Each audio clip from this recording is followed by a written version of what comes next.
Hello everyone, this is VGvSC2A Akaya, and we are in matchup number 3 of the SC2 Army versus Vile Gaming Challenge here, an exhibition match set up by the 2 community leaders to face off the 5 best players from each community against each other in a series of best of 3 matchups until one community site's team has been entirely eliminated from the tournament. And right now we have Texmix matching up against Zoink. Zoink playing for the Vile Gaming Network, and he is the yellow Zerg up at the top, and down at the bottom here we do have the Protoss player Texmix spawning as the pink Protoss in the bottom middle. So both players going to be on opposite sides of the map for this game.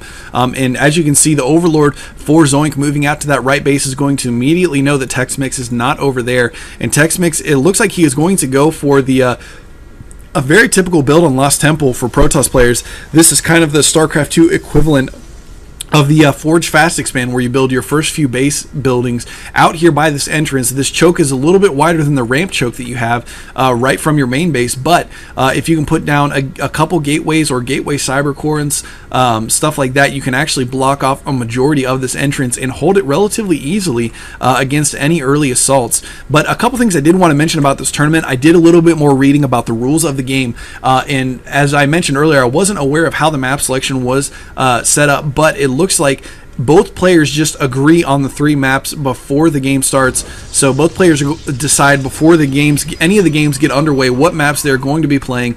So they set up game 1, 2, and 3 if it is necessary. And then another thing to note is that basically this is an elimination style tournament where they basically go in rounds. Players are matched up against other players, and they have however many rounds they need to eliminate all the players from the other team. And as of right now, SC2 Army has eliminated 2 of the players from the Vile Gaming Network. They are 2-0 right now in the first 2 matchups. So SC2 Army starting out to a very, very good start. And I am actually rooting for SC2 Army. I am a part of that community and very proud to have the gamers that we have representing us right now, because Texmix, if you don't know, used to be Hitchens. He was Hitchens in the SC2 Army tournament that was run called the Wrath of the Xel'Naga Bloodwolf. Thank you once again for running that tournament. It was a great tournament, and Texmix, who played as Hitchens in that tournament, was absolutely dominant. He did very good the entire tournament and ended up taking first place in the tournament. So and I unfortunately was unable to cast all of the games in that tournament because with the patch 13 that Blizzard put out, they actually broke the ability for me to run all of the past replays, which were what I needed to do in order to finish casting that. So I cast the round of 32, and I have the games from the live cast that I did from the finals, with the exception of one game where I got dropped. I lagged out of the game and the game crashed on me. So unfortunately I have I believe all of the games except for one ready to go. So I will be rendering those and putting those up on my YouTube channel here shortly, hopefully. But I did want to get this community matchup that VGvSC2A and Spartan had put together. And as you noticed, if you saw the previous matchup, Spartan actually lost to DEFCON 5 in that best of 3 series. But anyways, in this matchup, the yellow Zerg player Zoink is going for a fast expansion here, going to get that early hatchery up and running, and also has his first extractor just finishing right now. So he is setting up for a very econ heavy build, which it looks like Texmix is doing the same, getting his Nexus up and going out at his natural here, which when you typically do this Forge Fast Expand type of build out at the entrance here, the idea is to block off that entrance as much as possible with as few units as possible so that you can get that early expansion and really try to build an economic game here. And it looks like the second assimilator going down on that Vespene Geyser for Texmix at his base, and Zoink continuing to scout with this lone probe. There are no units out challenging him on the base right now, and there is only one gateway which is producing no more units. There are 3 Zels blocking off the choke, but other than that, there are no units trying to take down this one lone scouting drone in the Protoss player's base. I'm sorry, he does finally have a probe chasing it around, but I don't think that probe is going to be able to take it out very quickly at all. We'll have to see if he's able to get a little bit more units trying to chase that down. He does have a cyber core up and running now, so he may be trying to get out a stalker sometime soon to take that down. It looks like his Nexus is just about finished though, which is going to be slightly behind the Zerg player, as he does have his hatchery up and running already and is starting to get pretty good mineral saturation going, as he has just recently got gotten this expansion up and running, he almost has the mineral line fully saturated, although only one Vespene Geyser still so far, putting down a second extractor right now. So it looks like we may see some early Zergling pressure, or possibly roaches. Roaches don't cost a whole lot of gas, so it's possible that he could be trying to mass roaches. But as of right now, the only thing that he has on the map are Zerglings, and he does not have a roach-worn building or anything like that.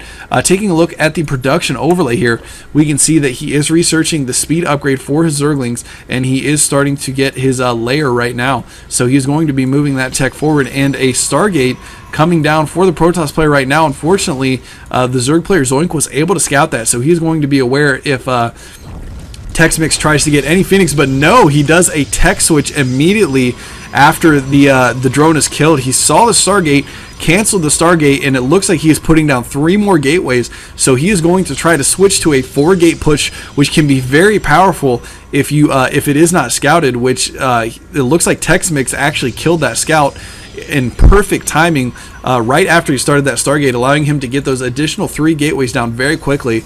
And you can see that the warp gate technology is just about finished researching right now. So Texmix once again showing his strength and prowess as a Protoss player. So we'll see if he's able to actually hold up in this game versus Zoink. I have not seen Zoink play before, so I'm not sure how strong of a Zerg player he is. He does have a couple of spine crawlers going down, and it looks like he is also very interested in playing the macro game. He is going for Hydralisk Den right now and also putting down an evolution chamber, so he is going to be going for those upgrades here very shortly, and it looks like continuing to produce Zerglings. So a lot of Zerglings out on the map right now. He has about 18 Zerglings over at his main base, and another set of Zerglings over here. It looks like about 13 Zerglings taking down the expansion, so going to try to go for those high yield minerals here very early in the game. And we saw that Spartan tried to get those high yields in the Kulas Ravine setup. He was able to win that game because he had a hidden base at the high yield expansion, which was not scouted by DEFCON 5 until later in the game. So we'll see if the Zerg player is able to do something like that. I would doubt it, because the high yield minerals are much closer to the Zerg player's base in this one. So I gotta think that the Protoss player Texmix is going to be able to scout that relatively early if there is an expansion over there, not only because of how close that high yield is to his main base, but also because Texmix is a very good player. So I would expect that one would not be pulled over his eyes like that. So we'll see if he's able to scout that once the Zerg player goes for it. But he is continuing to macro units out from these 4 warp gates, and actually getting the robotics bay as well as 1 observer right now. So he is going to try to get some observers out on the map so that he can keep vision over as many bases as possible, and of course observers used for detection as well in case he tries to go with some burrowed roaches. As we can see though, no burrowed roaches and not even a roach warren on the map right now, although there is 4 Hydralisks being built and the upgrade for missiles level 1 being researched for the Zerg player right now. But it looks like the extended thermal lance being researched for the Protoss player, as well as Zealot Charge, which both of those abilities are very, very strong against the current unit composition for the Zerg player right now. The extended thermal lance for the Colossi just tears apart those Hydralisks. Although this many Zerglings may be a significant threat for the Protoss player, he manages to put down some force fields, and a lot of these Zerglings are going to go down to these Zealots because of how powerful they are. But when the Hydralisks move up in here, they are able to take down that Protoss army very quickly. So it looks like the first encounter is going to be convincingly